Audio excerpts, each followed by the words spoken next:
We began the year looking at our life of prayer, particularly focusing on the practice of Lectio Divina, using the scriptures in prayer. Our next meeting looked at classical education itself under the title It's Not Just for Kids, exploring how classical education even affects us outside of the school setting. We then looked at two Oratorian saints, St. John Henry Newman and the founder of the Oratory, St. Philip Neri, and that was followed up in Lent with our Lenten series that the Oratorian Fathers offered. And so we come to tonight, our last event for this school year. Our speaker tonight is eminently qualified to speak on tonight's topic. I first met Anthony back in 2008 when he was fresh out of undergraduate school at Catholic University. One of the things that Anthony and I bonded early on was both of us walked the halls of the Rome School of Music at Catholic University, but at very different times. The Oratorian Fathers were ministering at St. Peter the Apostle Parish in New Brunswick, as well as running the campus ministry program for Rutgers University. And Anthony came on board as our parish musician, serving also the college community. This past July, Anthony began his tenure here as director of music and liturgy for all the Oratorian Ministries here in Raritan and Bradley Gardens. He also currently serves as choirmaster at Sedes Sapientiae School in Boonton. Anthony is an excellent musician, a man of deep faith, a true Christian gentleman. And it is my pleasure to introduce him tonight, speaking on the topic, Beauty is Not Elective, Why We Must Educate Children in Beauty. And so it's my pleasure to introduce to you my colleague, my collaborator, my dear friend, Mr. Anthony Nardino.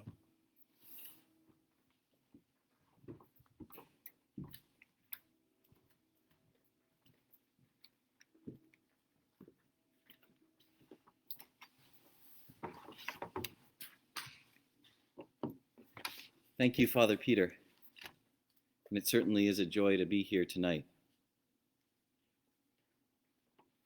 Beauty is not elective. Why we must teach children about music. Why we must educate them in music. Let's start here. Let's start by looking at music in our culture today and how we experience it in the world that we're in from day to day. Because music is everywhere, right? But do we ever stop and examine in what way do we participate in music? In what way do we experience it? So first, I would say, in our current cultural context, we most often experience music performed by experts. It seems that less and less are the opportunities where amateurs get together and just sing. You can imagine a baseball game. Less are the experiences of the audience breaking out and take me out to the ball game. More are the experiences of a soloist coming and singing the Star-Spangled Banner, right? And definitely singing it in a way that makes it very clear that they are the soloist. This is not a group song. How else do we experience music in our culture today? Often it's played electronically. Think about going out to a restaurant. When was the last time you heard a live band playing at a restaurant? It's played, it's there, but it's electronic. So music is everywhere, and it's instantly accessible, but that brings with it challenges, doesn't it? Because there could be a negative sense of something being always and everywhere. It could become cheap in the negative sense. And if it's pervasive, it has no beginning and no ending, and therefore it has no time for reflection. It has no context. This is how we experience music in our culture today. How do we experience music in our education systems today? I could speak from my own experience, just one generation removed. So I was educated in New Jersey public schools from roughly the early 1990s through the early 2000s. Let me tell you how I experienced music education. If there were one word that I would give it for elementary education, it was probably an afterthought or secondary. If I remember correctly, and I think I do, at least in the later years of elementary school, so we're talking in a public setting, this is 4th, 5th, 6th grade, we had music only every other week, and it was on a rotation with health. So again, in the 90s, you had the DARE program, Just Say No to Drugs, one week, and then the next week, the music teacher would rotate in with a little stereo, and you'd hear This Is the Sound of a Violin. And that was about it. And it was always the first to go, right? If there was extra time at recess, we'll cut music today. I think, unfortunately, that is the case in much elementary music education. By the time, again, in my own experience, by the time I got to intermediate and high school, music was an elective. It was already bringing in that idea that the experience of music is for the select few who choose to do this extra fun thing, this thing that interests them, this elective. That was my personal experience with music in elementary school and middle school and high school. Again, just one generation removed. Okay, well that's kind of a negative picture now, isn't it, right? So what do we do with that? You could just say, oh, it's horrible and it's a lost cause. Or you could stop and you can analyze it and say, why is this? What is the underlying mindset? And how can that be combated if it's a problem? I'd like to propose this as a solution. That we need to restore our understanding of music as a liberal art. We need to restore our understanding of music as a liberal art. So what is this? What are the liberal arts? You hear this a lot in this classical education model. Liberal in the sense of the word liberty, liber, meaning free. So in classical antiquity, think ancient Greece, they were coming up with this political system, right? This idea of a democracy where the citizens had a say in the way that their government ran. And these concepts that they had to come up with were, what knowledge is necessary to have free citizens participating in their government? What are the necessary elements if people are going to self-govern and therefore be free? The liberal arts. What will they need to know if they're going to defend themselves in court, if they're going to debate politics, if they're going to serve on a jury? This is what we now call the liberal arts, that which allows you to be a free person and live in a free society. It's really a bumper sticker version here. But these liberal arts were put into two categories. The first, the trivium. So there's three in there. You get that from trivium, 3 ways. And the second category is the quadrivium, the 4 ways. Now, I think even to our modern ears, when we hear the subjects, if you will, within these categories of the liberal arts, we kind of nod along with them. Until one. So the trivium, we could think of that as the humanities, the language arts, grammar, logic, rhetoric, the words, right? The quadrivium, the scientific, that which can be measured, arithmetic, okay? Geometry, makes sense. Astronomy, yeah, okay. Music, what? Doesn't that strike our modern ears as kind of being an odd duck? Arithmetic, geometry, astronomy, and music.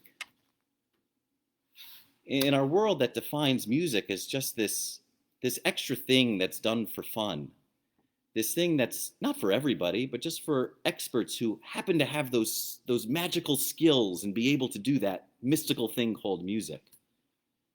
In a culture that defines it that way, it seems out of place in that quadrivium. It seems out of place as a liberal art. But I'd like to say that once we see that music is correctly placed with those other subjects, that it's correctly esteemed behind the proper subjects, then we will see why music is not elective, is not for a select few, but it is for all. Rediscovering why music is there on these liberal arts will really enlighten the topic for tonight. So on a very simple level, well, they put it with the measurable sciences. And I think we have a gentleman named Pythagoras to thank for that. The great Greek mind Pythagoras was the first to truly codify things that we may take for granted in the musical world now, but really are quite phenomenal if you think about it. Simple things like the ratios of sound, that if you take a string and you have it of a certain length, you pluck it, you get a pitch. You cut that string exactly in half, a measurable physical distance, and that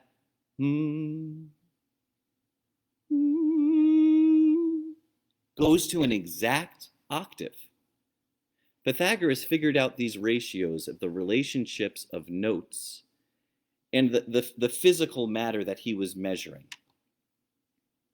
So yes, there is a measuring that can happen in our musical understanding, and on a basic level, therefore it makes sense to fit with those other sciences.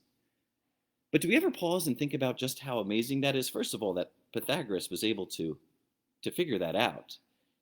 It would be centuries later that we could measure these frequencies, and we could see that in fact 440 hertz is that A, and it gets doubled and it's another A, proving Pythagoras correct in a very analytical way. But do we ever stop and we're amazed at that? That by hearing a sound and measuring its frequency, we can actually determine a physical length of a string. That there's a deep physical and natural level that music works with us. And I think that's key to understanding music as a liberal art. Because again, music isn't just this mystical thing that some people are able to do and we could witness it and experience it and think it's all very nice.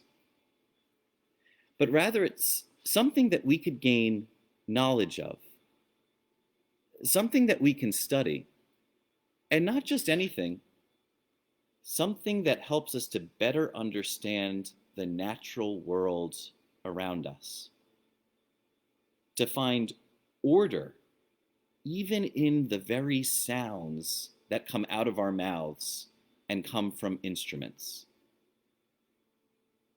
That there is a plan, there is a natural order there.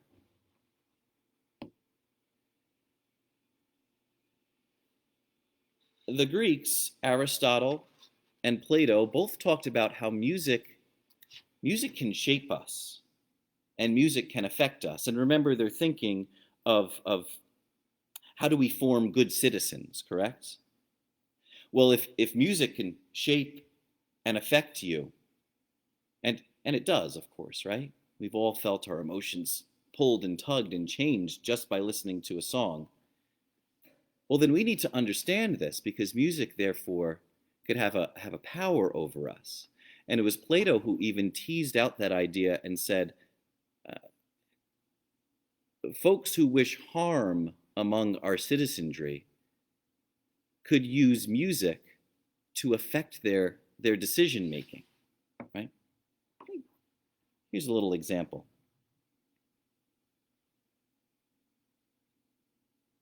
You're in 18th century Ireland. Oh, Paddy dear, and did you hear the news that's going round? The shamrock is forbid by law to grow in Irish ground. St. Patrick's Day no more to keep, its colour can't be seen.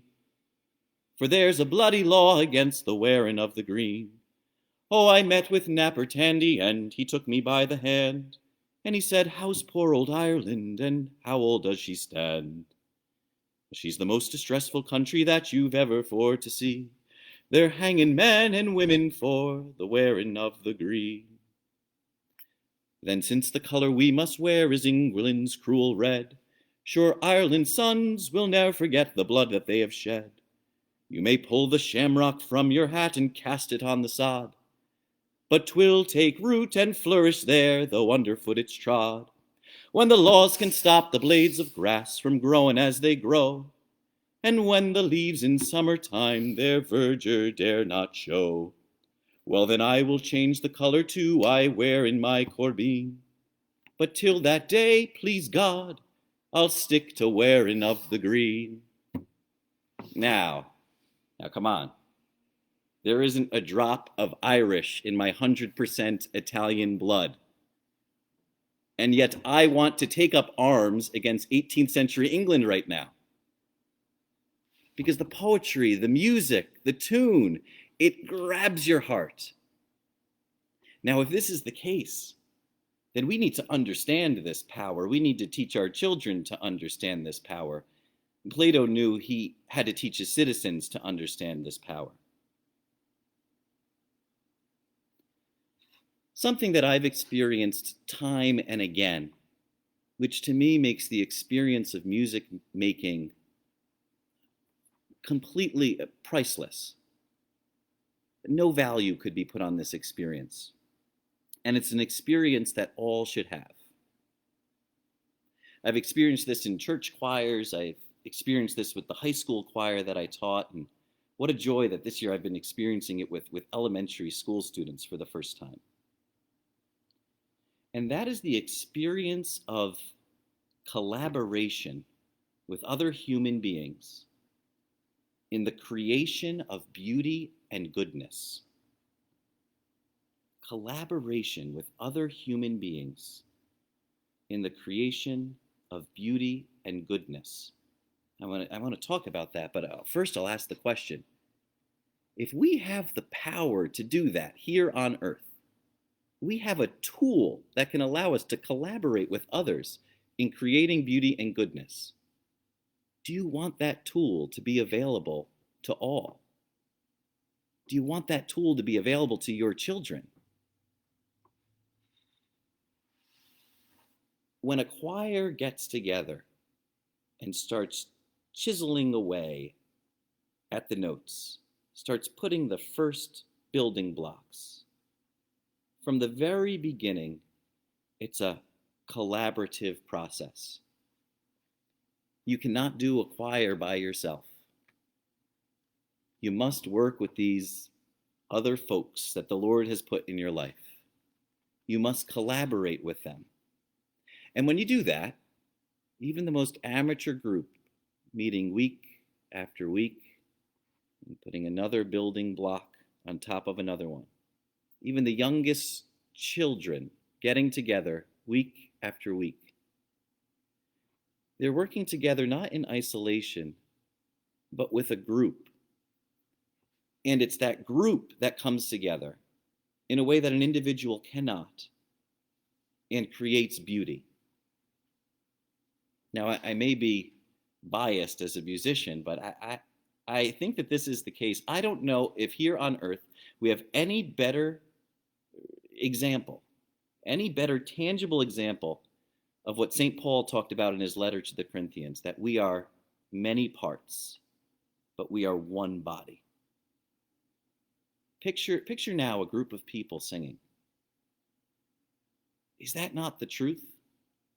Is that not a spot that we experience that reality that St. Paul said was necessary for Christian community? That we experience that. Because the individuals in a choir are lost, though necessary, but they come together as one instrument. Think about the word itself, right? We don't say the members of the choir will sing a song now. No.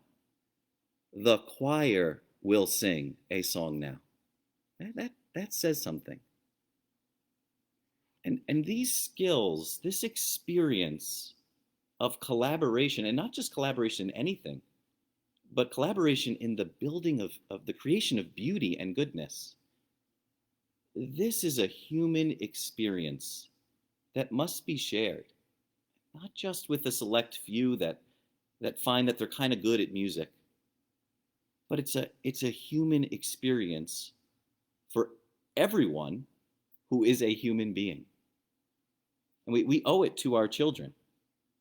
If we would have this tool and not share it with them, shame on us.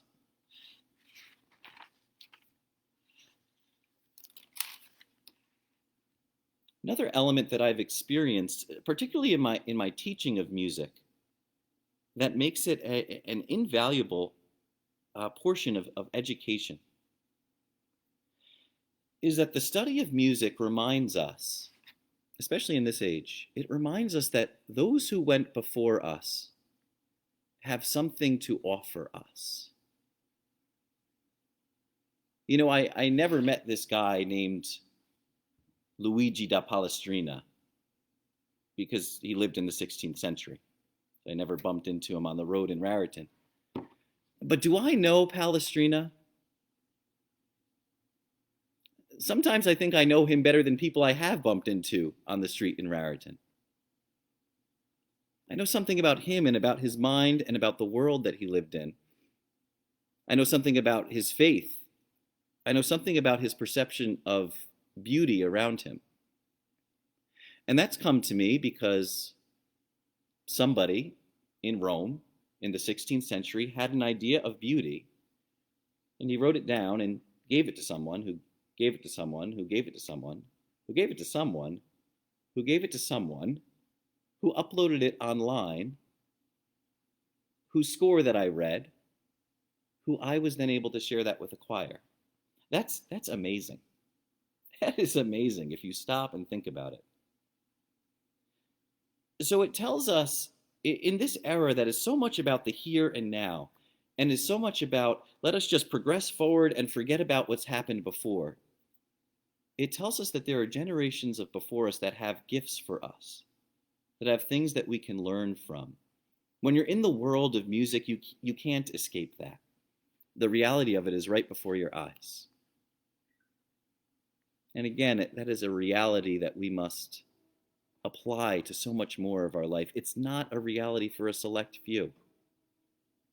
It's a reality that should be shared with all.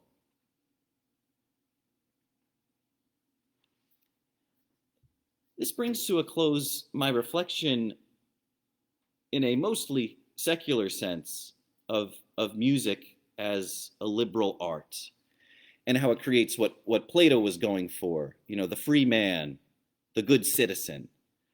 But I'd like to add, if I can use a musical term, I'd like to add a coda to my talk. What's a coda? A coda is when the symphony is done, but the composer seemed to have something more to say. So he adds another 32 bars, another 64 bars of just beautiful music. So what's my coda today? What's my coda on this? What's left to build? What do I have left to say? Here's my addendum. And that's music's role in the church and in the worship of God. See, because especially here at St. Anne's Classical Academy, at Sedes Sapientiae School, where I teach high school, we have an added importance. We have another layer, right? Plato and the Greek thinkers were forming good citizens, but we're not forming just citizens, but citizens of the city of heaven, as Augustine would put it, right? The city of God. Not just men, but man fully alive, as St. Irenaeus would say. Human beings to their fullest potential. So in comes music's role in the church and the worship of God. I could talk for days about this, but I'll limit myself. Worship of all time, in all cultures, everywhere, involves music, right? And our liturgical forms as Catholic Christians recognize the power of music. Music has a unique ability to grab the imagination and the heart. And therefore, if you want to do that in your worship, music should be present. It has a unique ability to stir and proclaim. Think of the Exultet at the Easter Vigil. Yes, you could read it. Rejoice, you choirs of heaven. Sing, choirs of angels, right? But when it's sung, rejoice, you heavenly powers.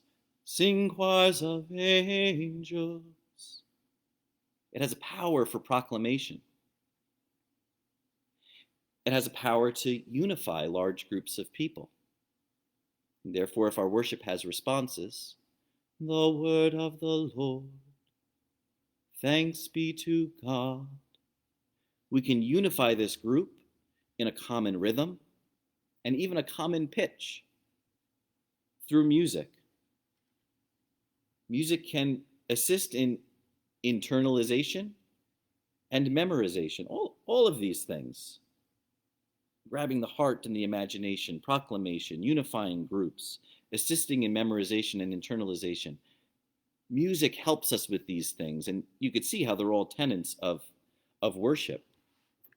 Internalization and memorization, boy, do I see this working with young children, our kindergartners and our first graders. You sing a tune at them, and it's amazing how quickly they memorize it. Even think about it for ourselves. Have you memorized any Latin poetry lately? I haven't. Have you ever memorized any Latin poetry? Well, maybe we have, right? Tantum ergo sacramentum veneremur cernui et antiquum documentum novo cedari tui. Now, I don't know if I could have memorized those 4 stanzas of St. Thomas Aquinas' Latin poem. And if somebody asked me if I could, I'd probably say, no, I can't. But how many of us have just taken that in over the years of hearing Tantum Ergo sung at church? Powerful, powerful ability to assist us in memorization and internalization. And so for us as Christians, our liturgy is a sung liturgy. So if we are Christian Catholic educators, can music really be an elective? Can music really be an extra? Or must we teach it to our children? I think the answer is clear. Here's another if then. I'm going to use a quote from the Second Vatican Council's Constitution on the Liturgy, Sacrosanctum Concilium. And this will set up our if-then. Here's the quote. The musical tradition of the universal church is a treasure of inestimable value, greater even than that of any other art. That's Sacrosanctum Concilium from the Second Vatican Council. So here's our if-then. If the musical tradition of the universal church is a treasure of inestimable value, greater than that of any other art. If that is the case, then we must educate our children in music. Not something for a select few, but part of the very thing that makes us human, part of the very gift of God inside of us, part of the gift of God creating his creative ability with us. And so if that is the case, then we must educate our children in music. Music is not an extra. Music is not a bonus. Music is not something for a select few. And music, and the beauty that comes with it, is not elective. Thank you.